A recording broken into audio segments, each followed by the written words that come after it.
네, 겪어보면 안다라는 김홍신 작가의 글이 있습니다. 네, 굶어보면 안다, 밥이 하늘인 것을. 목마름에 지쳐보면 안다, 물이 생명인 것을. 일이 없어 놀아보면 안다, 일터가 낙원인 것을. 아파보면 안다, 건강이 엄청 큰 재산인 것을. 네, 그 중에서도 이 첫 구절, 바로 이 굶어보면 안다, 밥이 하늘인 것을. 우리가 겪어보면 안다라는 책에서도 말하지만 우리의 경험적으로도 정말 그 밥이라고 하는 것, 우리의 생명을 이어줄 이 밥에 대한 애착과 또 이것에 대한 집념이 얼마나 우리에게 강력한지 모르겠습니다. 그래서 이 전쟁이라고 하는 고대 언어인 히브리어에는 이 돌을 떡덩이로 만들라고 하셨을 때 바로 그 떡이라는 단어가 들어있어요. 그래서 전쟁은 왜 하는가? 전쟁은 바로 이 떡의 문제 때문에, 밥그릇 때문에 전쟁을 하게 된다는 것이죠. 오늘날 우리의 삶의 모든 갈등과 또 분쟁의 원인, 또 실제로 일어나고 있는 세계 전쟁의 원인, 조금이라도 더 땅을 더 차지하고 조금이라도 더 경제적인 이익을 얻고 조금이라도 더 밥그릇을 더 크게 가지려고 하는 그런 전쟁이라는 것이죠. 그래서 우리가 교회에 나오는 것은 사실 신앙이냐 밥그릇이냐의 갈등 속에 나오시는 분들도 많이 있는 줄 압니다. 저도 직장 생활을 오래 한 것은 아니지만 직장 생활을 하던 중에 우리 부장님이 저한테 토요일에 전화를 하셨어요. 전화를 하셔서 주일에 서핑을 타러 가자는 겁니다. 서핑은 뭐 타본 적도 없고 조금 본 적은 있는데 어떻게 하는지도 모르는데 그분 취미가 서핑이에요. 그래가지고 저한테 주일에 서핑을 가자는 겁니다. 그래서 제가 주일에 봉사하는 게 있어서 못 갑니다. 그랬더니 그걸 맡기고 가자는 거예요. 그래서 제 마음에 야, 이거를 이렇게 강하게 거절을 하면은 무슨 불이익을 얻거나 또 직장 생활 오래 하지 못하게 되는 거 아닌가? 걱정이 되더라고요.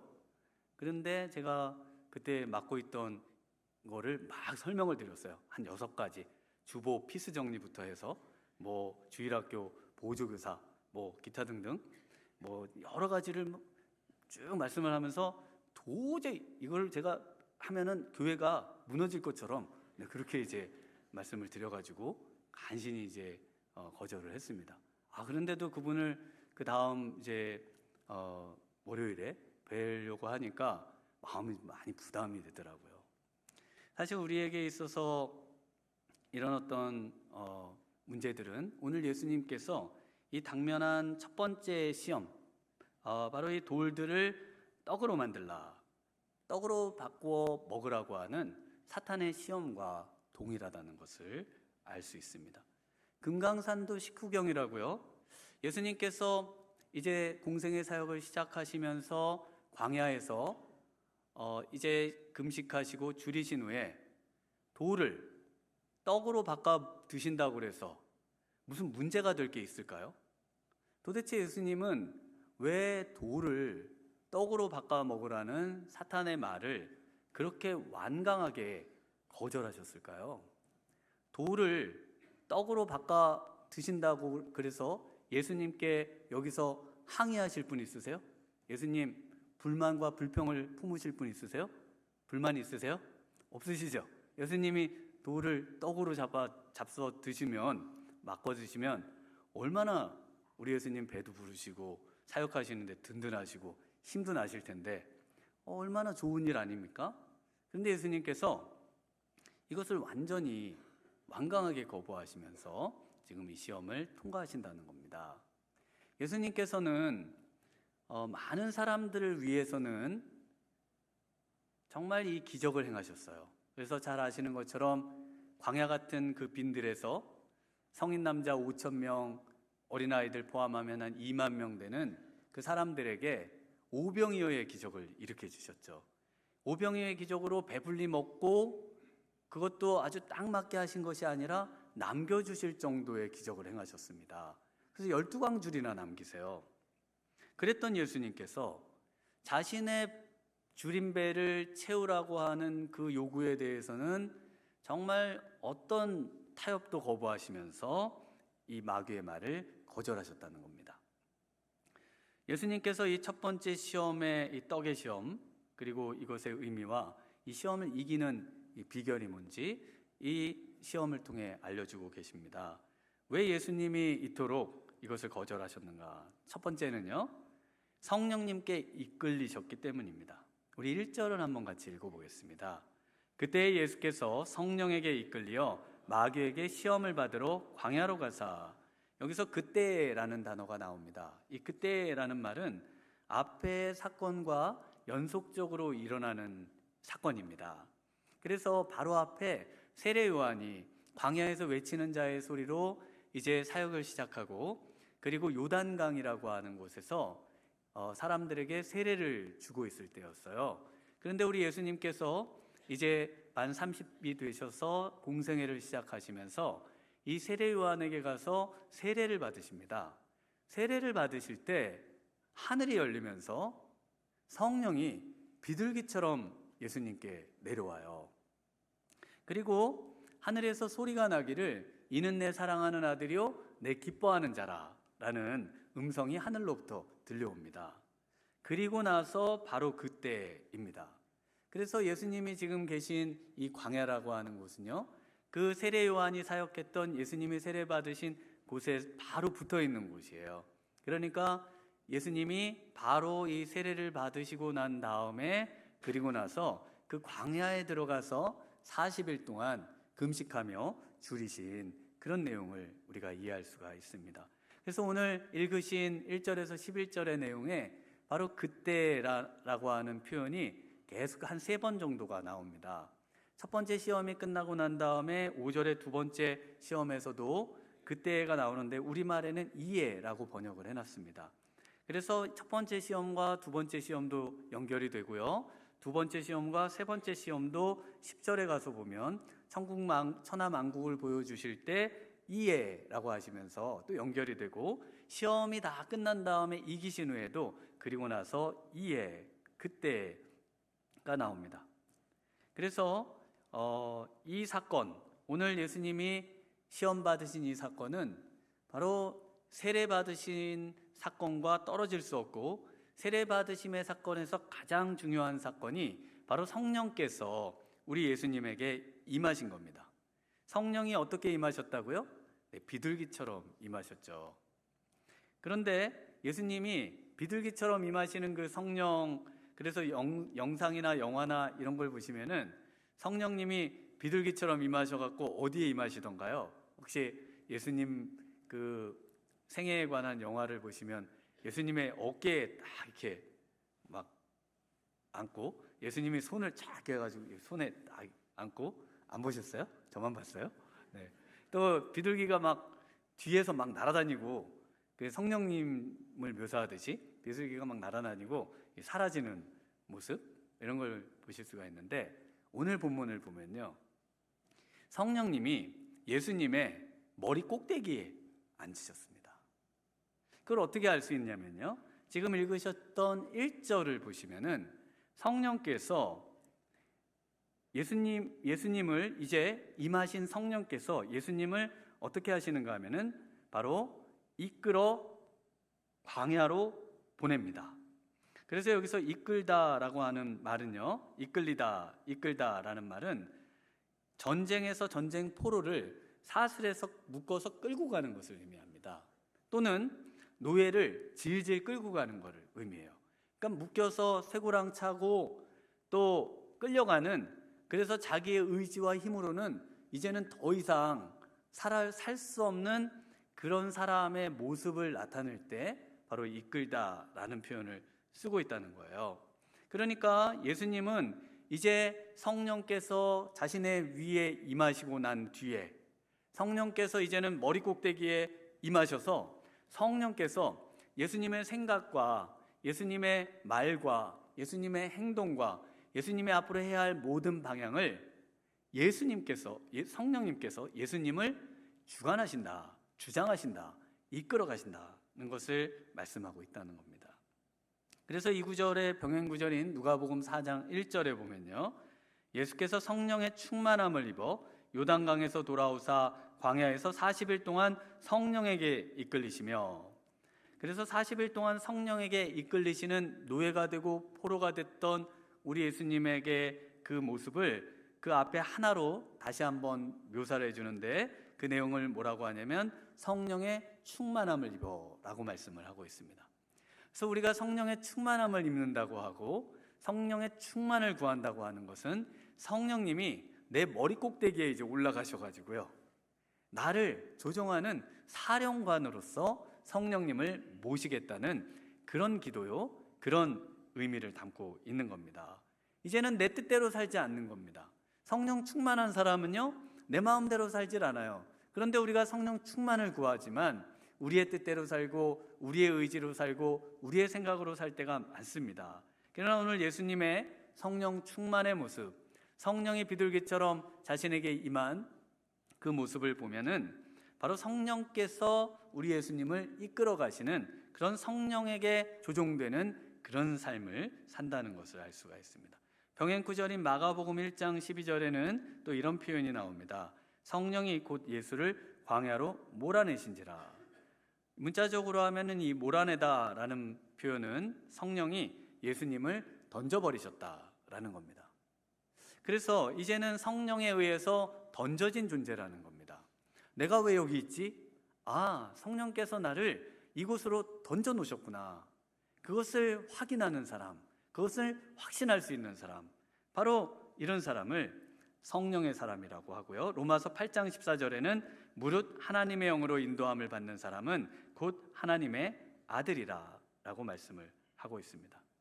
성령께서 바로 우리 예수님을 이 광야로 몰아넣으셨습니다. 광야로 이끌고 가셨어요. 이 모든 것을 성령께서 하셨다는 확신, 바로 이것이 우리 예수님 안에 있었습니다. 여러분 안에 이 확신이 있으셔야 되는 겁니다. 성령께서 나를 이끌고 계신다. 나를 이끌어가 주시기를 바란다. 내 생각을 조종해 주시고 내 말과 내 행위와 내 삶의 모든 것에 정말 근거와 또 모든 것의 동기는 우리 성령님이 나를 이끌어 가십니다 라고 고백할 수 있는 것, 이것이 바로 우리 예수님의 삶의 방식인 것입니다.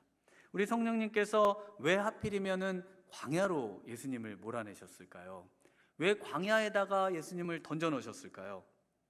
푸른 초장과 맑은 물가로 인도하시면 좋을 텐데 왜 예수님을 사망의 음침한 골짜기로, 정말 살기는 그토록 어렵고 힘든 곳으로 예수님을 던져놓고 예수님을 추방하고 예수님을 이끌고 가는 그런 일을 하셨을까? 왜냐하면 바로 이 광야를 통해서요, 철저하게 물도 없고 또 음식도 없는 이곳에서, 그래서 이스라엘 백성들이 40년 동안 광야에서, 그곳에는요 아무것도 없어요. 그래서 거기는 그냥 얼마 정도 살다가 죽을 수밖에 없는 곳입니다. 물론 혼자라면은 어떻게든 살아볼 수도 있습니다. 근데 이스라엘 백성들은 어떤 사람들이에요? 어떤 사람들이냐면은 그 장정 60만 명. 그래서 학자들은 이 숫자를 막 줄이죠. 야, 60만 명 그러면은 뭐 한 200만 명 되는데 이 얼마나 많은 숫자가 광야에 진짜 그 아무도 없는데 거기서 살았다고?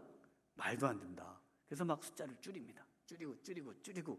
근데 줄여도 못 줄이는 숫자까지 가는데 한 10만 명이에요.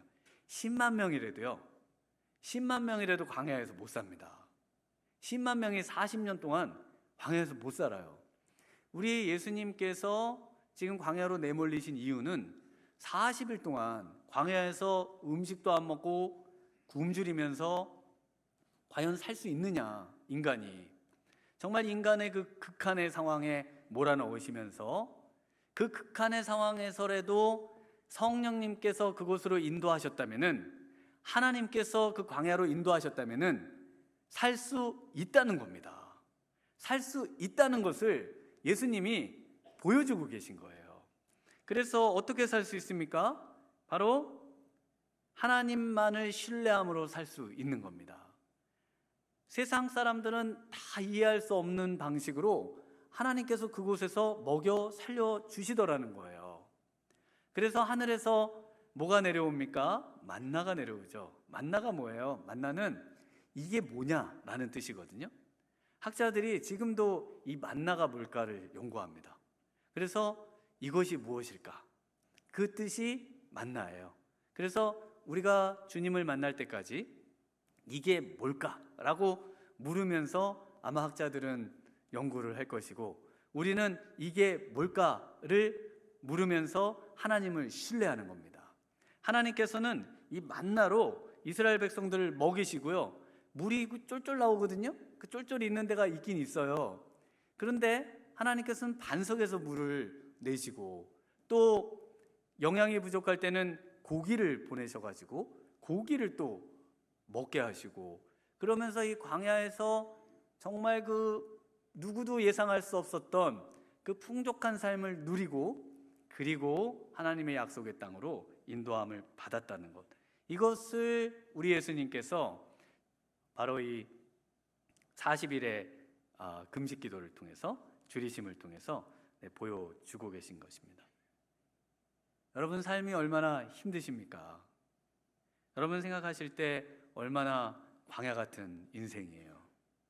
우리의 삶을 생각해 보면 조금 지나면 이제 삶이 좀 나아질까 생각했지만, 거기에는 또 다른 위험과 어려움과 암초가 도사리고, 또 사나운 들짐승들이 우리를 집어삼키려고 또 그 많은 곳에 도처에 있는 그 속에서 우리가 살아가야 하는 그 광야 같은 인생의 삶, 이것이 얼마나 우리를 힘겹게 하고 우리를 지치게 하고 낙심시키는지 모릅니다.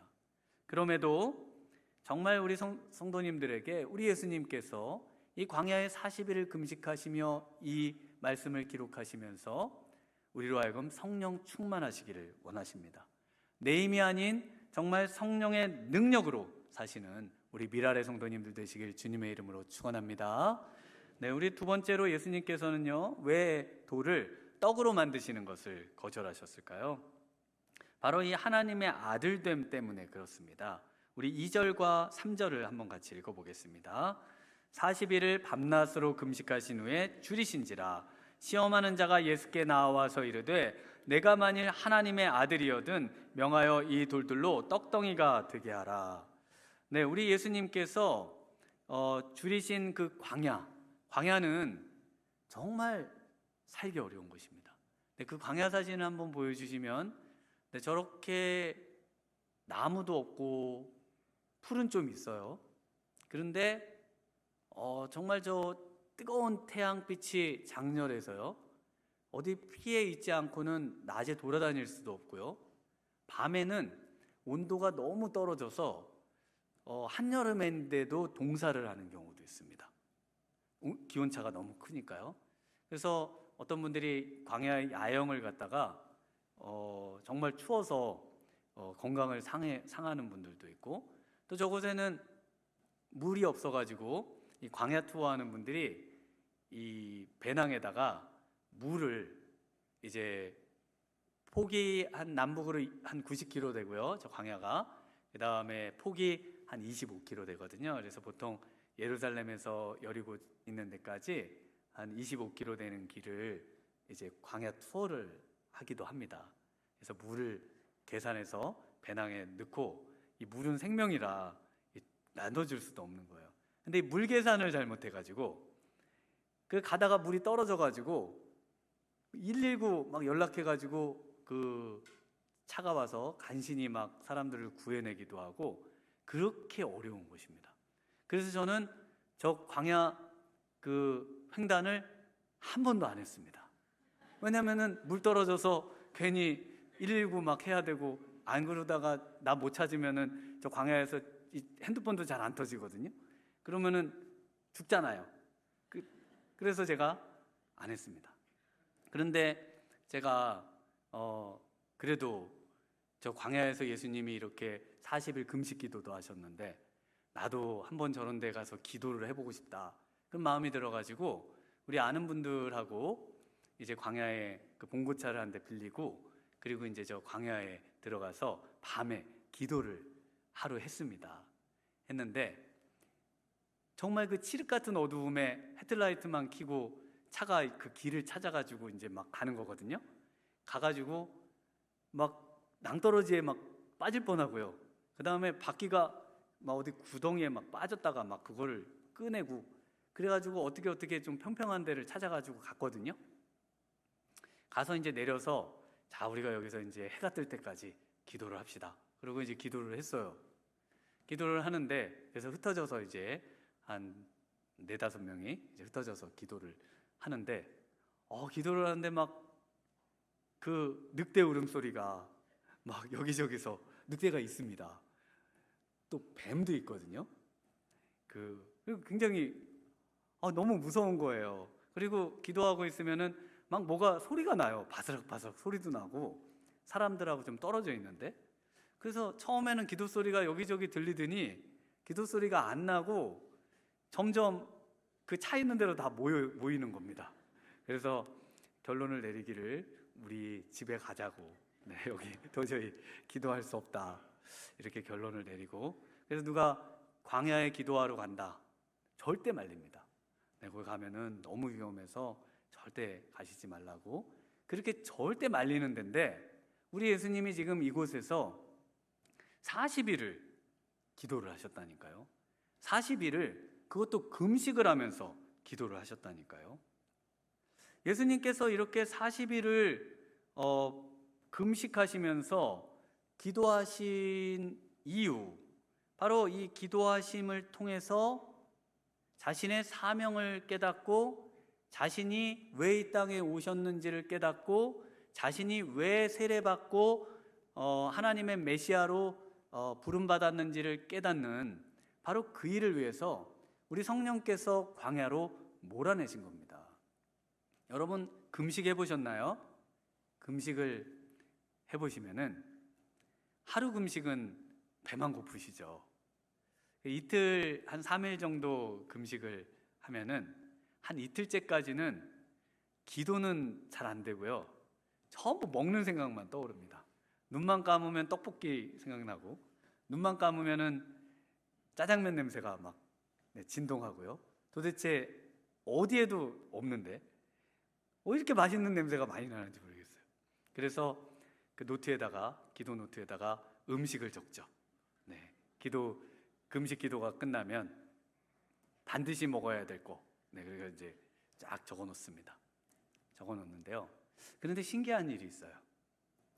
한 하루 이틀이 지나가면서부터는 이 음식을 먹는 것에서 이렇게 자유해집니다. 물론 물은 마시고요. 그래서 음식을 안 먹어도 이렇게 몸이 가볍고, 이렇게 지금 살아 있을 수가 있구나. 그래서 하루만 안 먹어도 죽을 줄 알았는데, 그리고 못 살 줄 알았는데, 한 이틀 넘어가고 3일째가 되면서부터는 거기에 그 음식으로부터, 이 모든 것에서부터 자유함을 얻습니다. 그래서 기도는, 진정한 기도는 우리에게 참된 자유를 줘요. 그리고 이제 참된 기도로 들어가면서부터는 그동안 하나님께 잘못했던 모든 삶의 내용들이 정말 나의 삶의 궤적을 따라 내 눈앞에 정말 모든 것이 필름처럼 지나갑니다. 하나님께서 이런 것에 대해서 굉장히 나에게 서운하셨겠구나, 이런 죄악들을 하나님께서 힘들어 하셨겠구나, 그러면서 하나님 앞에 회개하고 하나님과 점점 더 가까워가는 그 영적인 하나님과의 친밀함을 회복해 나아가게 되는 것이죠. 그래서 정말 기도한다면요, 정말 이 기도 가운데 나아간다면은, 그러면 우리는 하나님을 만날 수 있습니다. 이 광야 같은 세상이라 할지라도요, 이곳에서 정말 하나님이 살아계시고, 하나님께서 내가 기도하기만 하면은 만나 주신다는 확신을 가지고 정말 나아가기만 하면은 하나님께서 만나 주신다는 겁니다. 그래서 우리 예수님께서 이곳에서 정말 이 자신의 사명을 철저하게 깨닫는 바로 그런 시간을 가지신 것입니다. 아무리 먹을 곳이 없는 광야지만, 그러나 이 세례 요한도 이 3장에 보면 메뚜기와 석청을 먹으면서 이 광야에서 외치는 자의 소리로 살았습니다. 그럼에도 우리 예수님은 이 돌을 떡덩이로 바꿔서 먹으라는 요청을 강력하게 거부하세요. 예수님께서 왜 이토록 거부하시는 걸까요? 그것은 바로 이 시험하는 자가 나와서 3절에 있는 말씀처럼 내가 만일 하나님의 아들이거든, 이것을 또 계속 반복하는데요. 바로 내가 하나님의 아들이거든 너는 이것을 돌을 떡덩이로 바꾸어 먹으라는 겁니다. 그런데 예수님은 이것을 거부하는 거예요. 그 이유는 바로 하나님의 아들됨의 정체성이 돌을 떡으로 바꿔 먹고 또 자신의 어떤 배부름과 자신의 어떤 영광과 자신의 명예와 권세를 누리고자 이 땅에 오시지 않았다는 것을 예수님이 40일 동안의 기도 속에 철저하게 깨달으셨다는 겁니다. 예수님께서 정말 이 조그마한 돌 하나 가지고 떡으로 바꿔 먹는다고 해서 뭐 문제가 될까요? 그런데 예수님은 다른 많은 사람들을 위해서, 죽어가는 영혼들을 위해서, 또 인류를 구원하기 위해서 자신의 십자가라고 하는 그 목표를 향해서 나아가면서는 모든 기적을 다 사용하시고 모든 치유를 다 베푸시고 모든 사람을 다 배불러 먹게 하시는데, 예수님 자신을 위해서는 좁쌀만한 돌조각 하나도 돌을 떡으로 바꾸는 일을 거부하셨다는 겁니다. 내 인생의 목표는 정말 인류를 구원하는 데 나의 능력을 사용하는 것이지 나의 영광을 위해서 사용하는 것이 아니라는 것을 우리 예수님께서 지금 이 광야에서의 40일의 금식과 줄이심과 그리고 돌을 떡덩이로 바꾸라는 사탄의 시험을 거부하신 이유라는 것입니다. 하나님을 사랑하고 이웃을 사랑하는데 나의 모든 것을 드리겠다고 하는 바로 이 길로의 삶이 바로 우리 예수님의 삶이요, 또 우리로 하여금 바로 이와 같은 삶을 살라고 초청하시고 이와 같은 삶을 살 수 있다고 말씀하고 계신 겁니다. 광야에서 이런 삶을 어떻게 살아요? 말이 됩니까? 굶어 죽고 목말라 죽고 정말 그 태양과 추위에 얼어 죽고 타 죽고 정말 살 수 없는데 어떻게 하나님을 위해 살고 어떻게 이웃을 위해 살라고 말씀하시는 겁니까? 어떻게 영혼 구원을 위해 살라고 하시는 겁니까? 그런데 예수님이 이곳에서 바로 이와 같은 시험을 이기심으로 말미암아 우리로 하여금 이와 같은 삶을 살 수 있다고 보여주고 계신 것입니다. 오늘 이와 같은 사명의 삶이 우리 성도님들의 삶이 되기를 축원합니다. 우리 예수님께서 거절하신 세 번째 이유는요, 바로 하나님의 말씀 때문입니다. 우리 4절 말씀을 한번 읽어보겠습니다. 예수께서 대답하여 이르시되 기록되었으되 사람이 떡으로만 살 것이 아니요 하나님의 입으로부터 나오는 모든 말씀으로 살 것이라 하였느니라 하시니, 예수님께서는 충분히 돌을 떡으로 만드실 수 있는 분이십니다. 그래서 세례 요한이 3장에서 그 많은 죄를 자복하고 회개하러 나오는 사람들에게, 설교를 들으러 나오는 사람들에게 하나님께서 이 돌들을 명하여서 아브라함이 자손이 되게 하실 수 있는 분이시다 라는 말을 하거든요. 왜냐하면 광야는 돌이 많으니까요. 그러니 우리 예수님은 하나님이시기 때문에 돌을 떡으로 만드시기에 충분하신 분이십니다. 충분한 능력을 가지고 있는 분이시죠. 그럼에도 결정적으로 바로 이 돌을 떡으로 만드시는 것을 거절하신 이유는 하나님의 말씀 때문입니다.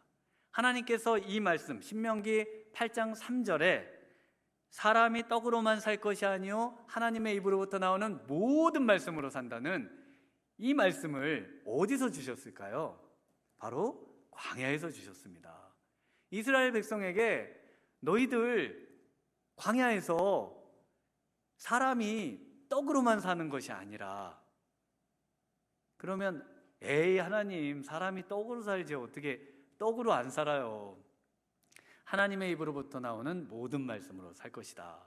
어떻게 하나님 말씀만 먹고 살아요? 사람이 떡을 먹고 살아야죠. 그러면서 이스라엘 백성들이 하나님을 원망하고 불평하고 그리고 하나님을 떠나고 그리고 애굽으로 돌아가고 싶어하고 세상으로 나아가고 싶어 했습니다. 바로 이스라엘 백성들이 40년 동안 실패한 그곳, 그러나 하나님은 철저하게 이스라엘 백성들이 알지 못하는 음료와 양식을 먹이시면서 발도 부르트지 않게 하시고 옷도 헤어지지 않게 하시면서 그 모든 광야의 삶을 다 마치게 하셨습니다. 여러분, 이것이 믿어지세요?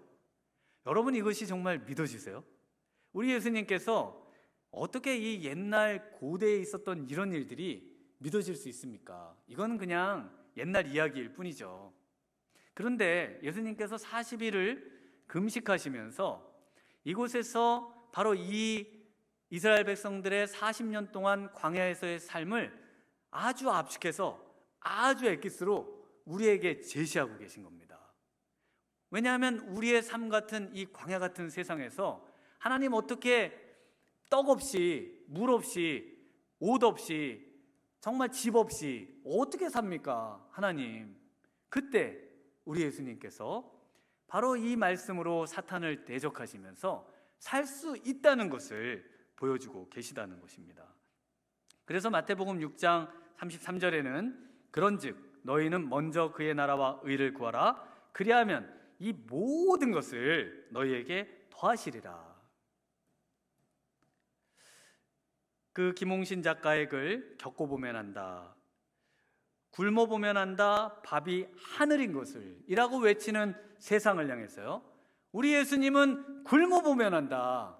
밥이 세상이 아니라 하나님의 말씀이 정말 하늘이라는 것을, 그리고 정말 이제는 밥이 하늘이 아니고 돈이 하늘이 아니고 정말 하늘에서 내려오신 참된 영적인 양식이요 음료이신 예수님이 밥이고 예수님이 우리의 생명이라는 것을 우리 예수님께서 이 첫 번째 시험을 통해서 우리에게 말씀하고 있는 것입니다. 정말 그것을 깨닫고 정말 그것을 누리며 이 광야 같은 세상에서 승리하기를 우리 예수님은 원하고 계신 것입니다. 1902년에 우리 영국 런던의 노동자의 딸로 태어난 글래디스 아일워드라고 하는 여성분이 계십니다. 이분이 1차 산업혁명이 일어나고 이제 모든 사람들이 기계의 부품같이 노동자로 전락해서 살아가야 되는 그런 삶을 보면서, 그러면서 이분도 하녀로서 살면서 이렇게 기계 부품같이 정말 살다가 소모품처럼 사라져버릴 내 인생이 무슨 의미가 있을까? 그러면서 이제 알코올 중독과 흡연, 댄스, 도박, 그래서 향락으로 살다가 내 인생 그냥 한평생 살다 그냥 이렇게 떠나리라 생각하며 살았습니다. 그런데 이분이 예수님을 믿고서요, 만나고 나서 자신의 인생에 이 광야 같은 세상에 하나님께서 원하시는 일이 있다는 것을 깨닫습니다. 그리고 하나님께서 인도하시는 대로 그 수천 킬로가 되는 그 중국 땅으로 가요. 그래서 시베리아를 횡단하고 또 배를 타고 일본으로 갔다가 간신히 중국으로 가는 배를 얻어 타고, 그리고 그곳에서 내륙으로 들어가서 그리고는 그 중국의 양챙이라고 하는 곳으로 들어갑니다. 그리고 그곳에 중일전쟁 때였기 때문에 그곳에서 나를 왜 보내셨을까, 이곳에 그곳에서 100명의 그 중국 아이들, 전쟁 고아들을 보살피는 일을 하기 시작합니다. 그리고 공산당은 종교는 아편이잖아요. 그래서 이 선교사님과 이 아이들을 이제 잡으려고 또 죽이려고 하는 때에 이분이 어떻게 해야 할지 모르고 이 아이들을 데리고 어떻게 도망가야 될지, 내가 어떻게 살아야 될지 모르고 그러면서 엉엉 울면서 기도하고 있는데 한 아이가 이 선교사님에게 찾아옵니다. 그러면서 선교사님에게 들었던 출애굽기 말씀을 말해줘요. 선교사님, 정말 이스라엘 백성들을 하나님께서 광야에서 정말 모두 다 살도록 인도해 주셨는데 하나님께서 우리도 살도록 인도해 주시지 않을까요? 우리 하나님을 선교사님이 가르쳐 준 대로 믿으면서 정말 우리가 삶으로 나아가면 좋겠습니다. 뭐 이런 말을 합니다. 그러자 선교사님이 이제 이 아이를 바라보면서, 그래, 성경의 이야기는 그런 이야기지. 그런데 나는 모세가 아니란다. 그러자 이 아이가 이런 말을 합니다. 선생님은 모세가 아니지만 하나님은 동일한 하나님이시잖아요. 그 말에 이 선생님이 힘을 얻고요, 그 400km가 넘는 바로 길을, 그래서 황하강을 넘고 산을 넘어서 그리고는 그 태국까지 이 아이들을 인도해 갑니다. 그리고 정말 감사한 거는 이 아이 중에 한 명도 다치거나 한 명도 죽거나 하지 않고 이 100명 모두를 정말 하나님의 그런 안전한 곳으로, 우리 아이들의 안전한 곳으로 인도했다는 그런 글과 또 책으로도 나와 있습니다.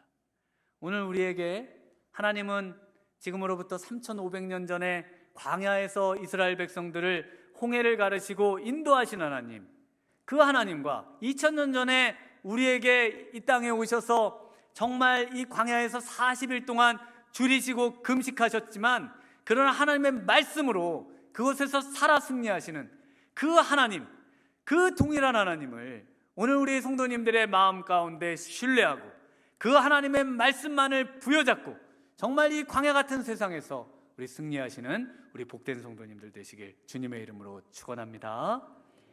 이 시간 우리 함께 찬양하고 기도하겠습니다.